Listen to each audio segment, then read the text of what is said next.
We are undertaking the first intervention against evil by the denomination. Imagine it. Your best friend and colleague has invited you to his house to tell you this. It's quite the sales pitch. And he's asking you to go overseas to assist refugees. Would you go? What if I gave you more details? The year is 1939, and the world is on the brink of war as Nazi Germany is growing in power. Your friend is asking you to go to Czechoslovakia, where Germany has already annexed a contested area while demanding the return of ethnic Germans. And they were asking you to go when the entire world felt as though war was about to come. Would you go? Not sure I would. And by the time Martha and Waitstill Sharp were asked, the American Unitarian Association had asked 17 other people. They said no. When they were asked to go, Waitstill was 6 years into ministry. He had left a career in law to go into ministry and was ordained the same year Roosevelt became president of the US, Hitler became chancellor of Germany. Martha, who had a degree in social work and a master's in literature, was on leave from her position as director of girls' work at Hull House in Chicago. In 1939, by that time, Martha had been disowned by her family for pursuing college education. Sorry. And the couple had 2 young children, a son and an infant girl. So the choice to go wasn't an easy one, but both were bothered by what was happening in Czechoslovakia. And when they left their children in the care of close friends in the congregation. It's not a choice that any of us would like to have to make. And yet, as we explore the theme of integrity this month in our services, we are looking at the lives of some people who faced difficult choices and who lived into those choices with integrity. We learn something about who we are and about our own sense of integrity when we are faced with challenging decisions, when our values call us to face questions we never thought we'd face. Waitstill and Martha haven't been the only one to have that sort of choice, to help others even to the point of sacrifice. But they felt a call to face down evil, to protect people. And I think they must have wanted to teach their children the importance of their beliefs. We find these struggles all over history. Tomorrow is Dr. Martin Luther King Jr. Day. He too had to consider his values, consider his faith and his call, even when it put himself and his family in danger. I wonder what it must have been like as a parent to make choices that might endanger your children. Sometimes our integrity reminds us that there are values more important than personal safety, but the safety of others. It isn't easy, and the choices won't always be clear, but there are times that all we can do is the next right thing. In his farewell sermon, Waitstill said, "It is too late to turn our back on what we know is happening." He said, "I stand before you today and declare war on Germany. We must face the evil that faces us." Before the couple headed to Prague, they went through training that taught them how to destroy documents, how to code memos and papers, how to respond in emergency situations, and how to make connections with people. These turned out to be important lessons. And when they arrived in Prague that day, they found the train stations full of people who were fleeing. They were met by Norbert Čapek. Some of you know him as the person who created the Flower Communion. I see nods. Who explained that these men were fleeing for their safety. Martha and Waitstill started the Commission for Service in Czechoslovakia, and they were there less than a month when the Nazis invaded and occupied the entire country. The day after this happened, the couple arrived to find their offices were almost overwhelmed with people wanting to get help and wanting to get out. They had to get the police to help them assure people that this was actually not American territory. And they worked closely with the Quakers and focused on trying to get those who had been especially targeted by Nazis out first: editors, pastors, professors, intellectuals, anyone whose record made it made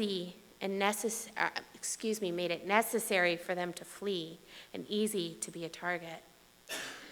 The challenge they found was creating documents and connecting refugees with jobs and places to live in other countries, which were often the requirements for a visa. Martha and Waitstill faced constant fear, but they were guided by their integrity, their faith, and their belief that the future of history is in human hands. They knew their hotel where they were staying was being searched almost daily by the Gestapo. They knew they were being followed. They knew every piece of mail they sent was monitored. In the 2013 Ken Burns documentary called Defying the Nazis, how many have seen it? Yes. Martha tells a story about going to meet a refugee, and when she got in the cab, another man was in the front seat next to the driver.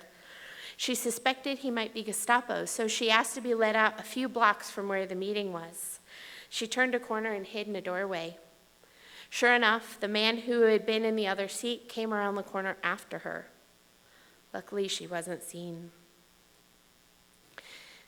Martha and Waitstill had thousands of people they were trying to help get to safety. They hoped that the United States government, which had a yearly limit of 2,800 Czechoslovakians, could be convinced to open their doors. The requests were ignored. In the United States, there was still a strong anti-immigrant sentiment and anti-Semitism and deep racism. In the midst of the fear, in the midst of their decision to save lives, Martha and Waitstill face difficult choices on a daily basis. In Defying the Nazis, which I recommend you watch, they share a story from Martha who said, "I shall never forget the shock when I saw a Jewish man being abused on the street. I would have cried out loud in anger had Waitstill not silenced my spontaneous outburst. All my life I have hated unfairness." I find this part of her story particularly valuable for us right now. I'm not sure what I would have done in that situation. Would I have been too afraid to speak out, knowing my own life could be in danger? I would like to think that I would have been outraged enough to override my fear, but would I have also been clear enough to keep quiet and aligned with my mission? Integrity, and often faith, gives us a guiding star, something to focus on when fear would get in the way. I think that's what happened for Martha and Waitstill in that moment. And while it's likely that few of us have faced that level of danger, all of us have been confronted with moments where our integrity and the situation around us challenged each other. Sometimes the lessons we learn about who we are at that time is the most important and defining lesson of our lives. Sometimes we learn that integrity requires sacrifice. Sometimes it asks us to make hard choices. And sometimes integrity requires compromising our integrity. When I was 13 years old, my mother married my stepfather, and we started going to his family gatherings. His family was from Oklahoma, so we didn't have to go that often. But it didn't take me long to learn that my stepfather's brother-in-law was racist. I didn't say anything at first. We were in his house. I was a teenager, but I couldn't stand it. I felt awful anytime he said something and I didn't respond. I began to leave the room anytime he started talking. I talked to my mother about it, but she forbade me from confronting him. I reluctantly continued going to family gatherings that happened once or twice a year. I brought a lot of extra books with me. Then when I was 15 and the family was having a reunion at a park, we were all sitting around a fire, and it was late in the day, but not night, when he started in again. I felt like I'd been slammed into a wall. It was violating my integrity, my values, my sense of who I wanted to be. And I had to say something. I had to speak for people who are not there to speak for themselves. If nothing else, so that those around me and I would know that I didn't agree with him. But I didn't want to upset my mother, who had made her expectations and needs clear. I remember feeling like I was either going to explode or faint. But I looked up and I saw my mother and stepfather coming across the field. So I stood up and almost ran to them. Stopping in front of my mother, I said, "I can't stand it anymore. I have to say something to him. He's a racist. I have to say something, or it's like I believe it too. It's not who I am." You've been 15. There was so much intensity to the emotions that I felt. And she looked at me, and I could tell she believed me, but her values and needs at that moment were aligned differently than mine. She said, "Fine, we're going to the hotel." She took me back to our hotel. I didn't have to go to family gatherings after that. And I still don't know if I did the right thing. Many of us are faced with similar situations. Sometimes as simple as moments when we are in a group and someone says something racist, sexist, homophobic. Do we say something? Do we let it go? I think this is one of those times when we get multiple voices in our own minds. Our fear might say, "Don't say anything, they might get mad." Our mother might say that. Or it could say, "What if I'm wrong? What if I'm overreacting?" But our integrity is there too. What is it saying to us? Could it be reminding us that our voices matter? Sometimes the person making the comment, sometimes to other people in the room, sometimes just to our own soul. Or maybe it's one of those moments where we have to compromise our integrity in order to listen to our integrity.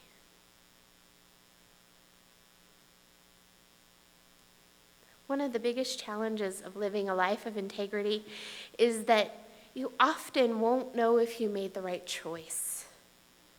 If Martha had said something that day, could she have talked her way out of trouble? Could she have rescued that man?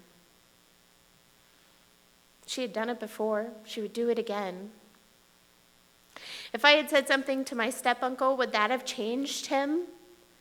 Would it have made a difference to someone else in the circle? So how do we develop our ability to listen to our sense of integrity when faced with challenging situations? Philosopher Mark Johnson talks about moral imagination and reminds us that acting morally in a situation often requires more than just strength of character. He suggests that it includes envisioning a range of possibilities when we're trying to solve ethical challenges. Now, I don't believe in the moment a situation comes, you can say, hold on, I have to envision some responses. So it's something you need to practice ahead of time. Learn who you are. Consider how you've responded to ethical challenges in the past. What instincts and responses are you proud of? What do you wish you had done differently? What was the voice of fear or doubt in that situation? Imagine how you might deal with that situation in the future.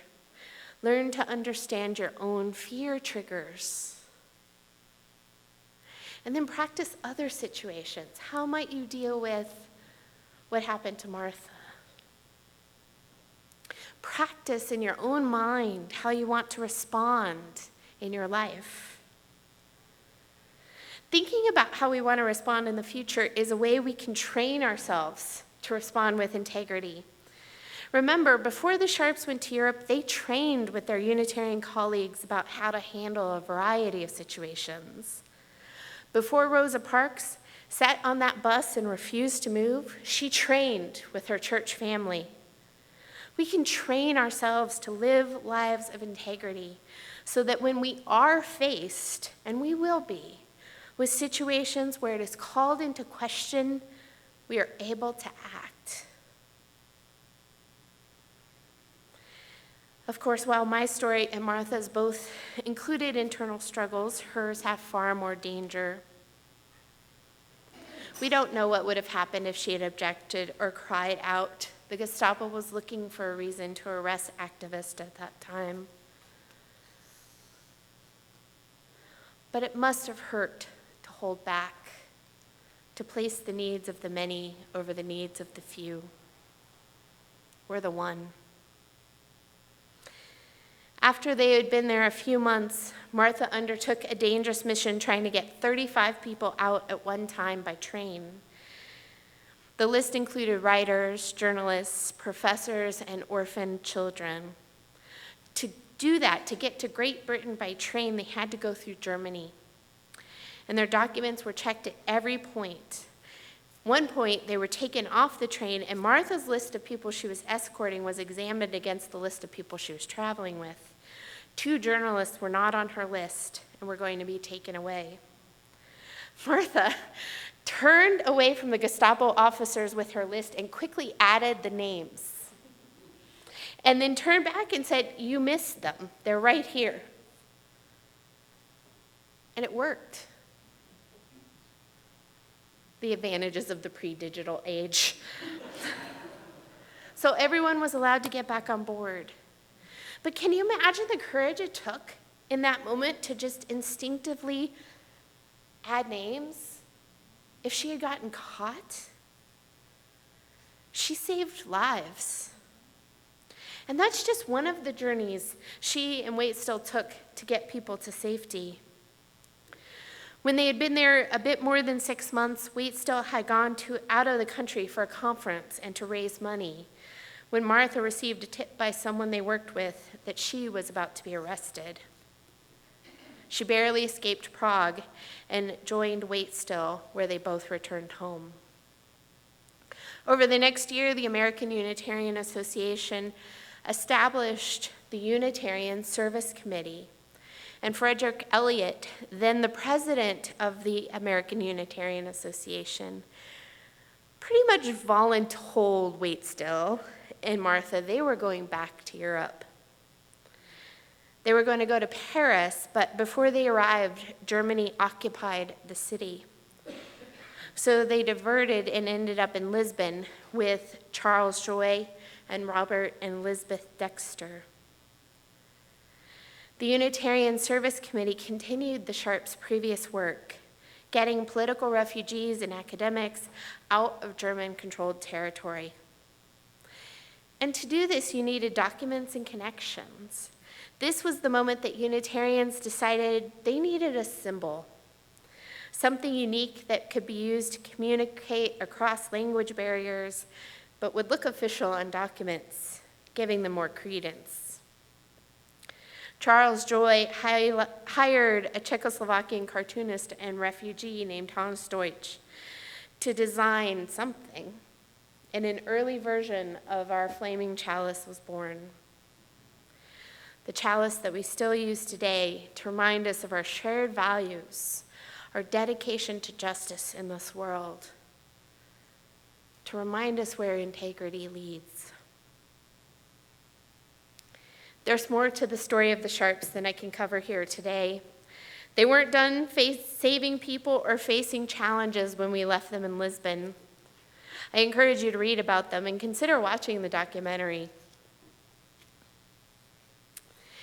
My beloved spiritual companions, we are a people on a journey. Many people of integrity have traveled this path, including Waitstill, Martha, Charles, and so many more. Living lives of integrity has not always been easy, especially in those moments where living with integrity requires compromising integrity. But we have something to learn from them, from one another, from ourselves. We can make moral, ethical choices. We too can intervene against evil. May it be so. Amen. Blessed be.